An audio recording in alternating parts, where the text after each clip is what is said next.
very much, and good evening to everybody. Welcome to our conversation on June 12th. And I want to thank everybody for your interest on this issue and to say that we are going to spend maybe about 45 minutes, but I'm going to take you through what is the significance of June 12th today, and then I will take you into the history of, from my own perspective, what led me into the June 12th struggle, how I perceived it, and then I'm also going to round up the conversation by saying what I think Nigeria should do going forward about the June 12th issue. So let me start by saying that today is a public holiday in Nigeria. The government has declared today a public holiday. And President Buhari was on air this morning and made a speech about June 12th. And in that speech, the president read out the achievements of his government, starting from agriculture, Ajokuta, anti-corruption, cost of governance, dealt with the power sector, the roads, the rail, and also significantly, he talked about the marginal fields and the fact that Nigeria was going to have another round of marginal field auctions. The speech was disappointing to say the least, because one had expected that if the president had named today Democracy Day and named it as a day in recognition of an injustice that was done on June 12, 1993, we will have had the opportunity of hearing from him what he is doing to deepen democracy in Nigeria, where we are with electoral reforms in Nigeria, and where we are to make sure that what happened on June 12, 1993 does not happen again in any form or manner. So for me, today was a day I was listening to hear about the electoral reforms. I was listening to hear about the passage of the electoral law, which he refused to sign prior to the election in 2019. The National Assembly sent it back and forth between him almost about 3 to 5 times, if I remember correctly. And on the last occasion, he now said he cannot sign it because it is close to the election. Now, that election, the 2019 election, was described by the NDI and the IRI as that in the last 4 years, Nigeria held elections that were recognized as free, fair, and credible, talking about 2015 election. And he said, 2019 election fell significantly short of standards set in 2015. Citizens' trust in the election was shaken. So we had expected him to have a conversation about that. But before I come back to this issue at the end of this conversation, let me first start by saying that on June 12, 1993, a significant event happened in Nigeria. And what was a significant event? First was that the June 12th election was an election that was almost forced out of the government of the day. The government of the day had banned all the political associations when he promised to hand over in 1990. He had gone ahead to do an experiment by setting up 2 government-owned political parties, SDP and NRC. And then he had gone ahead to give the indication that those 2 political parties, SDP, NRC, was going to have free and fair primaries, equal joiners, equal owners. There is no owners of the party. But sadly, as the election progressed, we had a series of ban, unban, disqualification, and no disqualification, up till the election of June 12, when on June 11, 1993, hours to the election of June 12, an association named Association for Better Nigeria went to court and got an order from Justice Basi Eme stopping that election, but the election progressed, as we know, and then subsequently annulled. I was a student at University of Nigeria, Enugu campus at that time. I entered University of Nigeria in 1990, and quickly became politically active as a student union activist. I started a newsletter called The Mirror. It was a newsletter I would write in my room, type it, cyclostyle, and then paste across the school. In that election, there was an election coming up, a student union election, and I supported a candidate called Emejulo Baluku, who subsequently won that election and became the Students' Union president. So when he became the Students' Union president, we had great dreams and great aspirations on what we would do to change the position of students' unionism, battle cultism in our campuses, but also enhance the position of Igbo in Nigeria. So part of what we did was to go ahead and set up what we call the Eastern Youth Forum, to bring in all the youths of the Eastern region together to be able to work together in the National Association of Nigerian Students. So in 1992, ASU went on strike, and it was a very long strike. So during the strike, I made effort and went to the managing director's office at The Guardian, Lade Bunoala, who was the managing director at that time. I walked into his office and said, I wanted to work at The Guardian. And he was like, are you a mass communication student? I said, no. He said, well, we only take students for internships. What do you really want? So I told him, I have always dreamt of working as a journalist. I've read The Guardian since my secondary school days. The only pocket money I got from my parents was to be able to buy The Guardian. And I've been reading The Guardian and hoping that I will be able to work at The Guardian. Well, he accepted, and I'm sure he was shocked at this audacity of walking into an office and demanding for a job. And he made me an offer. There will be no salaries, but there could be transport allowance for the events you cover. You can submit claims. When you're sent on official assignments, you will list the assignments, and the government and the newspaper will pay you for those allowances. So I took it up immediately and happily.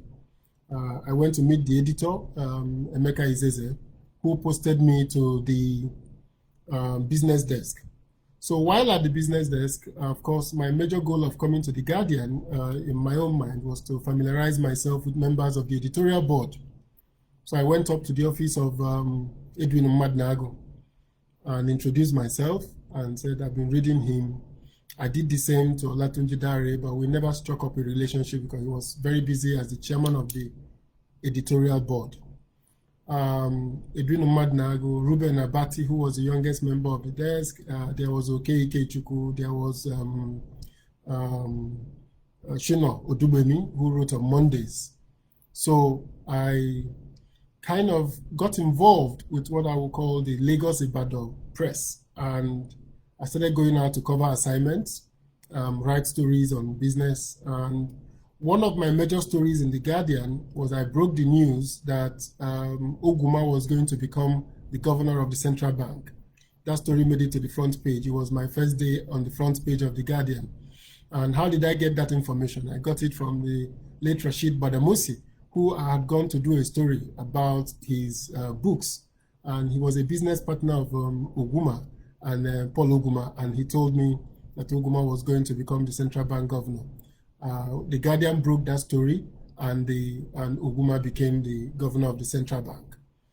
Now, so my days at The Guardian, I spent a lot of time in the office of Edwin Umadnago. I got familiar with him. He introduced me significantly to what I would call the radical left, and that kind of influenced me. And all through the Babangida's shenanigans of ban on ban, the June 12th election was coming. The radical left had to take a decision at that time because everybody thought he had disqualified everybody to make it possible for Abiola or Tofa to become president. But looking at the two candidates, we felt that the basic thing to do is to get Babangida out of office first, and then we can battle the deepening of democracy with Abiola as time progressed. So incidentally, there was an agreement to support the Abiola candidacy, which incidentally had a major issue because he had picked Babagana Kingibe, who was the chairman of SDP and at the same time a Muslim on a Muslim ticket. So there was very, very loud protest from the South, especially from the Southeast, protesting the Muslim ticket. And there was a lot of issues, but we felt that significantly what was important at that time was to get President Babangida out of office. So the agreement, the meetings we had, I used to attend meetings at Babo Omojola's house. We used to see Akabashoru. I was a young student. I wasn't popular in the movement, but it influenced me, leading to that advert I published in the papers, the June 12th advert, seeking for students and Southeasterners to support the Muslim ticket for us to focus on democracy. So when we did that, two significant things happened. One was that there was a major pushback from the government of the day. And secondly was that Humphrey Nwosu, who was the chairman of the Electoral Commission, had come up with the interesting process of open secret ballot elections, which made it possible for us to go to the polling units, count our votes there, announce the results, and the election was widely accepted as free and fair. Now, the election on June 12 came and passed. The advert was done. Some of my comrades in the Eastern Youth Forum pushed back and said that I did not speak for them, that the people were not happy with the Muslim ticket. But we pushed on, and everybody went around mobilizing, talking to people to let the election peacefully go by. And the election went. And of course, the annulment came. With the annulment, there were many issues. I will not bother to go into the protests and the riots and all that happened after the annulment. But in 1994, I decided I was going to run for the office of the NANS president, and that was zoned to Zone B, which is made up of this Eastern region. And the convention was fixed for Ife. At that time, in early 94, we all traveled to Ife for the convention. When we got there, the predominantly Yoruba radical group of students came up with the idea that zoning will not work. Part of their concern was that they felt that the Eastern students were not radical enough and were not ideologically committed to the struggles that was happening along the Lagos-Ibadan axis. And they came up with the idea that the zoning will be altered. Of course, we stood our ground. My friend, who later became an honorable member of the House, Honorable Uchekwe, was our spokesperson at that Ife meeting, and he refused. He insisted that we must respect that zoning, and the voting has to be for a candidate from the Zone B of NANS, which was the Southeast. And I was the key candidate coming out from University of Nigeria at that time. But there were other candidates from other schools who were stoking this fire of saying it's not time for Zone B. In any event, as they saw that we were getting to have our way, the PYM, as they called that time, mobilized students and started an attack at the venue. It was around midnight, there was violence, and we said we were going to the Oni of Ife to report what was going on. But as we were about setting to go out, we saw that they had started throwing firecrackers and bottles, and so we took off. We ran away. It was a terrible night. We got ourselves out of Ife.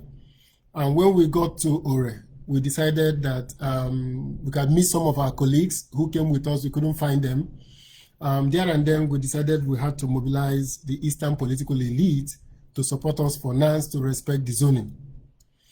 So at Ore, I took a night bus there, and then I joined a truck and went on to Lagos to go and meet some of our comrades there, while the rest went back to Enugu. When we got to Enugu, SG Koku, who was one of our patrons, did a letter. So Uchekwe went to see Sisi Ono, went to see the current Minister of Science and Tech, Oboniono, who was then Governor of Abia.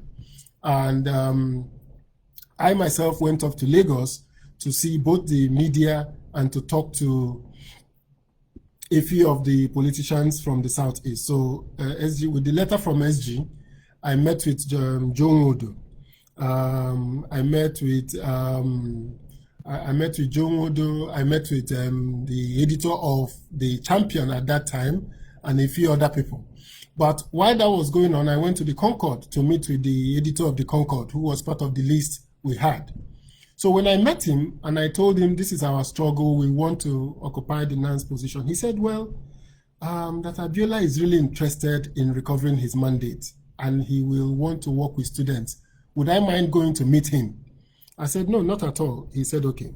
So he called the Abiola's residents at Abiola Crescent and told them to put my name at the gate that I was coming to see him. So I went to Abiola's house. Incidentally, he was having a meeting with SDP governors on that day. Governor Zife was there, Governor John Odigi Oyegu was there. And so he came and said, who is the student leader from Stanley Ebochukwu? I said, I was the one. He said, okay, go upstairs and wait for me. So I waited. The meeting lasted so long, he had to go out, come back, and we saw around almost 2 a.m. And he told me he was going to make an effort to get back his mandate and that he would like the students to work with him. So I told him, well, I was still interested in being NANS president, but we had already supported him.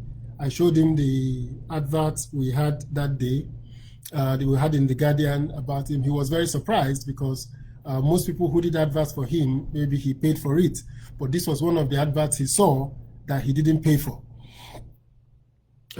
So after our conversation, he said, okay, now, if the people are clamoring for somebody from the South part to be president, why don't I work with them and I can work with him on his campaign to reclaim his mandate? I said, I will go back to the East and discuss with my colleagues. So after that meeting, I went back to Enugu.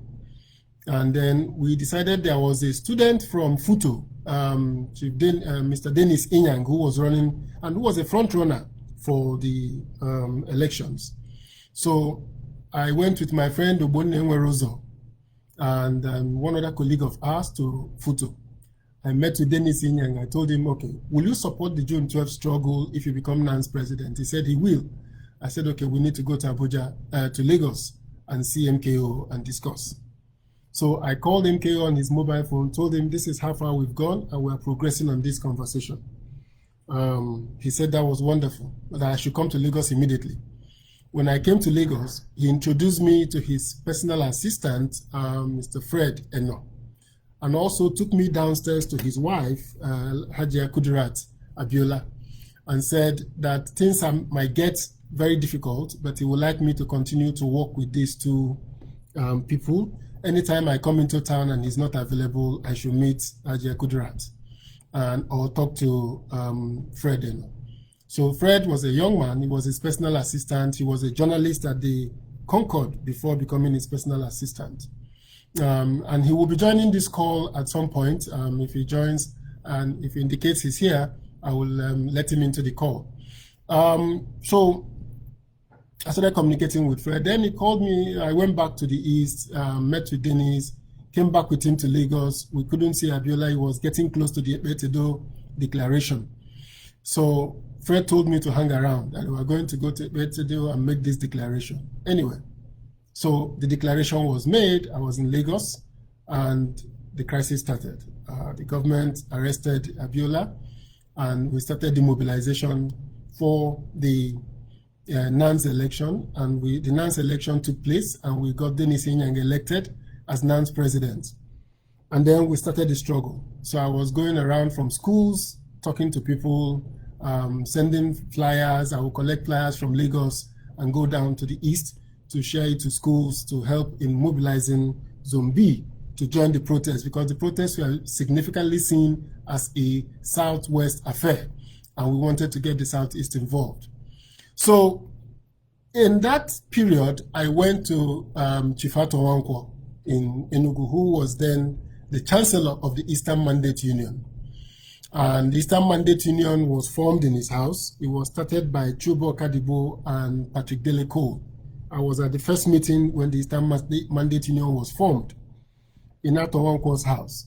So I went to Ikogo and I said, look, the Patrick Deleko and Chobo Kadibo wanted the Eastern Mandate Union to work with Shehu Yaradua, who was running for president at that time, to cooperate with him at the Abacha conference, while Atowanko was of the view that the issue first was to resolve the June 12 crisis.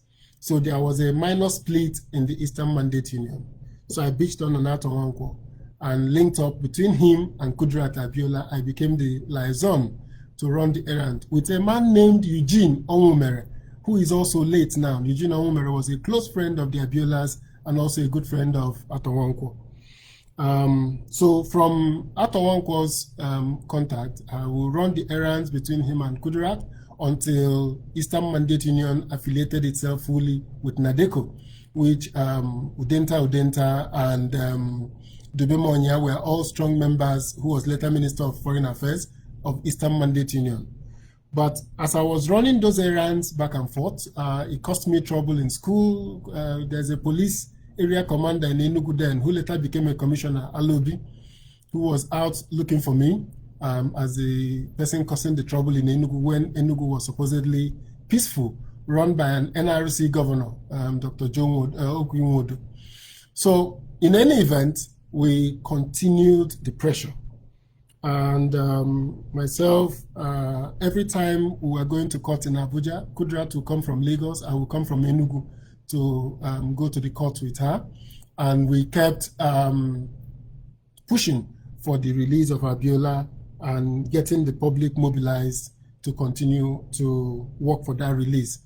Along the line, Abiola's personal assistant, Fred Eno, I went to Lagos to see him, and he just finished having interviews with CNN from his room at the Sheraton. Enahoro was there.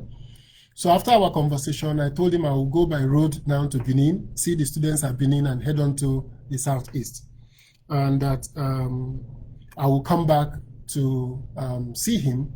So as I left him on the hotel that day, less than a few hours later on, the police, the SSS struck and arrested him. They arrested Enahoro, so I missed that narrowly, but I had left him in Lagos at that time.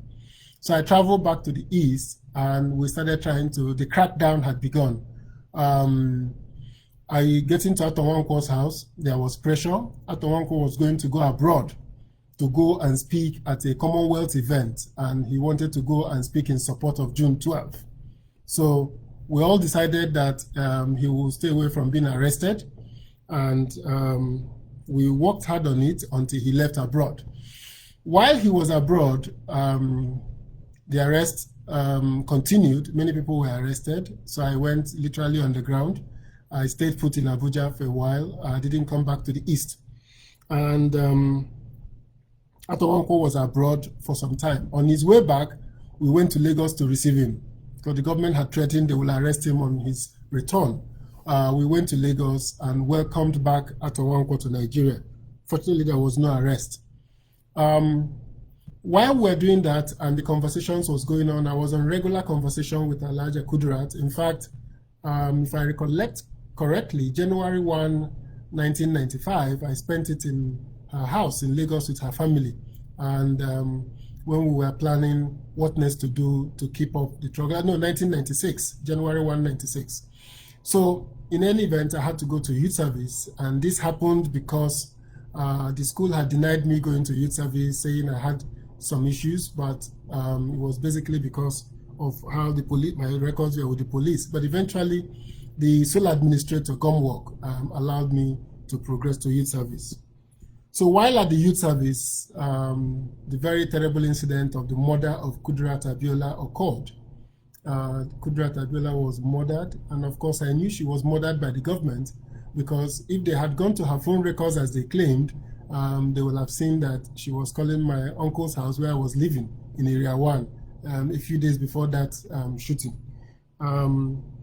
So before she died, I had located Fred at Enugu prison, and I was going to the prison. He was terribly sick at that time, so I used to collect medications from Kudirat and go to Enugu to see Fred. While I was seeing Fred in Enugu, he introduced me to Major D.E. West, one of those who were involved in Oka's coup. and he was not killed with the Okas coup. And Major D.E. West asked me to help in talking about his release.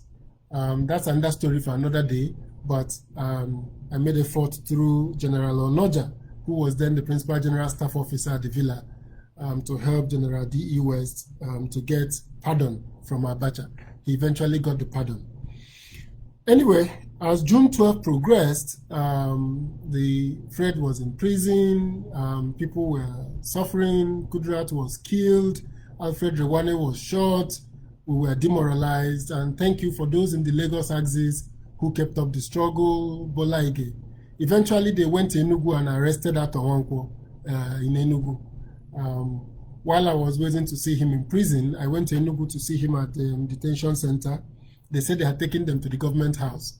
We were in Enugu that night when General Abacha died, and that brought the end of the Abacha reign and his 5 political parties.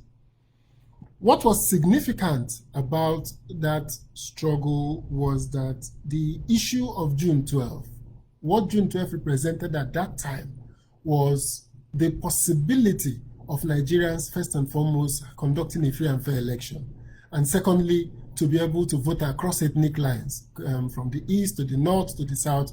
We had this Muslim ticket of a Yoruba Kanuri man coming to power. And that will have been a great opportunity for Nigeria to have started a national conversation about who we are, and where we're progressing as a country. Unfortunately, that annulment caused its own problem, and it was a major throwback to Nigeria's fault lines. All those who betrayed June 12, who worked with the government and decided to give it an ethnic coloration, decided to bring in ethnic politics on June 12, and that became the tragedy of the June 12 struggle. Now, bringing it forward, with the coming to power of the PDP and President Obasanjo coming to power, the 2 critical issues that made June 12 a national issue that led us to nominating 2 Yorubas as running as candidates, Olufalaye for the AMPP, APP, and the AD Accord, and Obasanjo for the PDP, was to assuage the Southwest for the injustice that was done on June 12. However, I think that the effort to immortalize Abiola, the renaming of the UNILAG by President Jonathan, the effort to bring up June 12 at various times, what was more significant was the effort of Yar'Adua to say that the election upon which I was brought to power was flawed and there was need for us to reform our electoral process. So, for me, the memory of Abiola is the memory of an electoral process that is free and fair, that will allow anybody to win an election without the person having to go through what we saw in the 2019 election. I think the memory of Abiola is for us to be able to rise above our national, our ethnic and religious differences in building a national consensus. But before I get to that, I want to return back to the issue of the significance of the June 12 holidays. The June 12 holidays, as declared by the president, is a step in the right direction. On that day, I praise him for doing what we couldn't do while we were in office as PDP. But I thought it was a cynical move that did not deal with the fundamental issue of Abiola's election. What is cynical about it is that when I listened to his speech today, he showed that democracy has no meaning to the president, who was a close collaborator of General Abacha, who sustained the annulment of the June 12 election and continued and killed many people in the course of that, of the effort to restore the mandate of June 12. But that said, I think that what is significant going forward is that today was a day I had expected the president to explain to us the reforms in INEC that will ensure that we have free and fair elections in Nigeria in the memory of MK Abiola. It is a day I expect the government to introspect and talk about what is it that is dividing us as a country and why we have to come together to understand our differences, to devolve more powers to our local, to our subnational government, but also, more importantly, to cross our religious divide. I thought that on June 12th, we should be asking ourselves, where is the electoral bill? How has it moved in the National Assembly? Is he going to come to the president for assent now that he doesn't have a second term? We need to ask ourselves that what happened on June 12 when Justice Ipeme gave judgment against the election was similar to what happened with the removal of Justice Onogen a few weeks to the election in 2019. I do not agree that that process of getting a Code of Conduct Bureau to try a Chief Justice of Nigeria to go ahead and announce his removal without the NJC participating, without the NJC looking at the petition against him, and also appointing an acting chief judge without the NJC making a nomination to the president. I think that was a major violation of our constitution, of our process, and again, another annulment of the June 12th election. I also think that on a day like this, we need to understand how it has happened that the Nigerian electoral judicial process now has 90 days for us to get judgments and 180 days to conclude the electoral processes without the judicial process being automated to allow us to tender the large volume of documents that will come up from elections across Nigeria. We need to reform our electoral bill now. We need to talk about our election process because, like I said, the IRI and the NDI of America both said that the 2019 election fell short. A man of the standards expected of an election in Nigeria, considering 2015, a man cannot, after destroying the electoral gains of 2015, talk about a democracy day. So what is significant, and for him to redeem himself, is that the government of today should be talking about where we go from here. How do we reform our electoral process? How do we deepen our democratic experience for us to be able to say that democracy is alive and well in Nigeria? The third issue that needs to be discussed after discussing the electoral process is that we need to talk about the institutions of the state that participate in an electoral process. The Nigerian police, in the face of the global agitation to reform policing, to ensure that policing works for the citizens and not the other way around, we didn't hear any statement about how we can reform our police, even in the electoral process, even in the rigging that the police participate in, even in the rigging that the military has been brought in to harass and intimidate electoral officers. I think that it was necessary for us to have a conversation about the Democracy Day, about how to deepen democracy in Nigeria. It is important that we also have a conversation about the media. How is it that our president, in his 5 years in office, have not found it worthy to discuss with Nigerian media? He has not had media chats. He grants interviews to foreign media. He uses occasions like this to read speeches about what he has done, but hasn't found it worthy to have a media chat with the Nigerian media. Even a one-on-one interview with the newspapers. I think that the media, which is the bastion of democracy, which is one of the pillars that sustain free speech, which is the pillars that sustain the conversations that deepen democracy, must receive some accolades, some discussion about how we're going to make the media rise to the occasion, enhance the freedom of the media, and ensure that they are not intimidated in accordance with the Constitution of the Federal Republic of Nigeria. So today, I think that June 12th represents an epoch. It formed my years of activism. It allowed me to understand the need for coalition building in Nigeria. It showed me how a very simple issue can become very divisive under the hands of those who want to continue to gain from Nigeria as is. So I think that the memory of June 12th, for me as a person, part of my contribution using my experience on June 12th was that when I became a part of government in 2007, I made an effort to build an ethnic neutral organization in FRSC and in aviation. I also made an effort to give a sense of belonging to every group that was in the FRSC. I also wanted to promote merit, because it is upon the virtues of merit that we can promote a new Nigeria and a new beginning. So I want to bring this conversation to conclusions by saying that it is important for all of us to understand that June 12 was a watershed event. June 12 molded me. It gave me the opportunity to understand the dynamics of Nigeria. It gave me the opportunity to see that the democracy that we enjoy today was a product of struggle. So for the young people of Nigeria, my advice is that as some American writers, Asimoglu and co has put in, that there is the narrow corridor between the Levitian, the state, and the people, which is made about by struggle. I think we need to struggle for the democracy we have.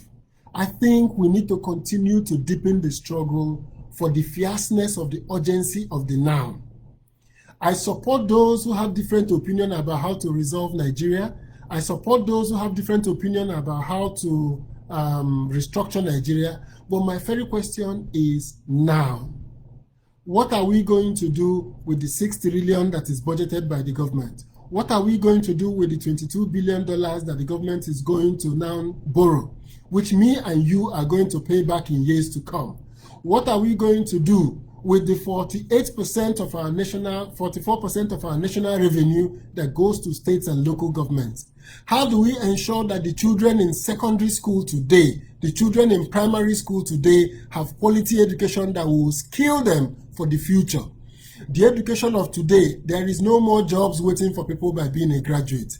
By going to university and graduating, there is no job waiting for you. There is no job by the government. There is no white-collar job waiting for you. Today's world is a world of skills, a world of people who are capable of doing things, a world of ICT, a world of entrepreneurship. So are we training our children for that future? The children that were born on October 1, on May 29th, 1999, today are 21 years old in Nigeria. And if you look at the 21-year-old, it means they have gone through primary, secondary, and university for many of them. So my question is, we need to focus on the fierce urgency of now. Nobody should distract our attention from the resources that Nigeria have today, from the good governance that we need. I will raise 3 substantive issues. The government started a product of Servicom to begin to do service delivery for government agencies. Where is the status of Servicom today? Are government agencies delivering on their mandate? Do they respect the rules of the Freedom of Information Act? Are they publishing the free information that is required by the FOI? Our public institutions, do they have a matrix to ensure that they are working for Nigerians? The answer is no. This government has not paid attention to the issue of our public service reforms, to the issue of ensuring that our public service deliver equal opportunity for all Nigerians. Do we have recruitment processes that are free and fair in Nigeria today? The answer is no. The elites have hijacked the recruitment process. The children of ministers, the children of governors are all being admitted now to Central Bank, to NNPC, to the Sovereign Wealth Fund, to all the institutions, the NCC that pay big salaries. Go there and look. They are the children of people in government. They are the children of the elite. All of us are responsible for it. I'm not excluding PDP or myself from it. But the question is, the Nigerian public has to rise to force them to use JAMB, which is a body that is authorized to conduct elections, to take recruitment exams in Nigeria. That is my postulation. We need to allow a body like JAMB to conduct open and competitive recruitment examinations, so that those who pass, we will see their names published, we will maintain state quotas, and make sure that people score a minimum score to be able to enter our public institutions. Again, the opportunity is to be asked. If you go to the State Security Service, to the Nigerian Police Force, it is the children of police officers, children of former officers that are occupying the position. If you go to the military, it is the relatives of officers that are going into the military. This cannot work for Nigeria. We need a new struggle. On June 12, we struggled for democracy. Today, we need to struggle for equal opportunity for Nigerians, equal access for every Nigerian. We cannot allow the elite to lock in the privileges they have gotten in Nigeria. We need to have equal access and equal opportunity. So if the president is sure about democracy, he must democratize the process of access to government jobs, of access to our security agencies, of access to our universities. We need to use neutral bodies for access, for promotion and appointment in federal government agencies. There is no reason why, if the government have said the exams will be taken, that we cannot get JAMB to conduct the exams on behalf of government agencies and publish those who qualify for winning. Democracy is not just about election, it is a culture. The democracy we voted on June 12th is a democracy for Nigerians to control their own destiny by themselves. We want to have our destiny in our hands. And I'm saying that the opportunity for June 12th is not an opportunity to talk about roads and rail. It is an opportunity to tell us, how is the state of our union? How is this union going to allow the child from Damaturu to progress, while the child from Enugu will also progress, while the child from Oka will have equal opportunity to compete for the available positions in Nigeria? So I also think, in rounding up, that we will have to democratize recruitment. We have to democratize access to opportunities. There is another agency of Nigeria, Bureau for Public Procurement. Since this government came into service, we have not seen any announcements about the Public Procurement Directorate. On their website, they are no more publishing information about contracts, who was it awarded to, what was the process followed, and how much they have reduced from the private government contracts going to federal government. We need to see that. The democratization of Nigeria is in the transparency of our institutions. That is why in the US, people are questioning the police forces, and the governments are coming out to talk about defunding the police forces, to talk about oversight activities on the police forces, to ensure that they live in accordance with the people. So the democracy we're looking forward to in Nigeria, the democracy we want in Nigeria, is that democracy that democratizes all opportunities for all Nigerians. And it is critical that we do that, because without it, Nigerians will not have opportunity to, in my view, experience the proceeds of, or the dividends of, democracy. The dividends of democracy are not just roads. The dividends of democracy are not bridges, because those are the expectations of government. Those are the expectations of what government should do. What is important for us in Nigeria today is equal opportunity. The Chapter 2 of our Constitution have specified how the government of Nigerians, the whole purpose is for the well-being, peace, and security of Nigerians. That is what we demand from democracy. And I think that today, for the memory of MK Abiola, I think that Nigerians, far and wide, in wherever we are, should come out again in the struggle to democratize our institutions. The PDP government passed the Freedom of Information Bill. This government needs to democratize it and allow us to know how much the governments are spending today, who is spending what, how it is being spent, and Nigerians will be able to see that openness. Openness and transparency are the key aspects of democracy. And you cannot have a democracy where there is no openness. And I think part of that openness will start when the president will sit with our media and let us understand what is important to him. If it is security, if it is infrastructure, if whatever is important to him, we want to see that passion. We want to see him show passion for what is important to Nigerians. People cannot continue to be dying, and we are all sitting down and talking about 1% growth in GDP in a country where population growth is over 3%. So I think that for me, the memory of June 12th is that all of us should come together to deepen democracy in Nigeria, to struggle to ensure that the democracy that we have today in Nigeria is a democracy that creates equal opportunity for everybody, even if it does not promise equal outcomes. Thank you very much, and God bless you all. I don't know if Fred Eno is on this call. If he's on this video, I will like to invite him to maybe say a few comments. If you are here, Fred, you can indicate, just make a comment, and I will request for you to speak, and I will allow you to comment. If you make a few comments before we sign off. But if you're not, that's fine. We will continue to have these conversations, and I hope that in due course, I will be able to use this platform to elucidate more on how I think we can deal with the issue of the security challenges we have in Nigeria today, to think about how to democratize our institutions, to think about how to strengthen our capacity as a people to expect the government to build a Nigeria that works for everybody. Thank you very much, and God bless you all. As we celebrate the Democracy Day, I ask all of you to know that, as my cousin has posted here, eternal vigilance is the price we pay for freedom. We must continue to show that eternal vigilance. Thank you very much, and God bless you all.